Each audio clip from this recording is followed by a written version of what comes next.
નમસ્કાર, આપ જોઈ રહ્યા છો spark today news. Jafrabad town police દ્વારા વ્યાજખોરી ઝુંબેશ અને નવા કાયદામાં ફેરફાર બાબતે એક મીટિંગનું આયોજન કરવામાં આવ્યું। રાજ્યવ્યાપી વ્યાજખોરીના અનેક ચોંકાવનારા કિસ્સાઓ સામે આવી રહ્યા છે અને ત્યારે વ્યાજખોરીના દૂષણને ડામવા માટે ગેરકાયદેસર નાણાં ધીરનાર ઈસમોના વિરુદ્ધ ઝુંબેશ અંતર્ગત લોક દરબારનું આયોજન કરવામાં આવ્યું। આ મીટિંગમાં જાફરાબાદ શહેરના દરેક સમાજના આગેવાનો, વેપારીઓ સહિત બહોળી સંખ્યામાં લોકો મીટિંગમાં હાજર રહ્યા હતા।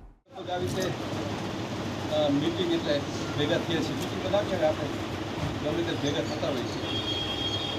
આજનો મકસદ ભેગા થવાનો, બધા સમાજ સાથે મળીને ભેગા થવાનો એક જ મકસદ છે કે આપણે સરકાર દ્વારા હમણાં જે વ્યાજ વટાવવાનો, તમને ખબર છે, ન્યૂઝમાં સાંભળતા છો કે જે વ્યાજ વટાવના કારણે ઘણા માણસો એનો ભોગ બને છે અને ઘણા માણસો એ બાબતે આર્થિક તંગીના કારણે સુસાઇડ કરતા હોય છે। ઘણા કાર્યવાહી કરવા માટે થઈને સરકારે આપણને 1 મહિનાની ડ્રાઈવ આપેલી છે।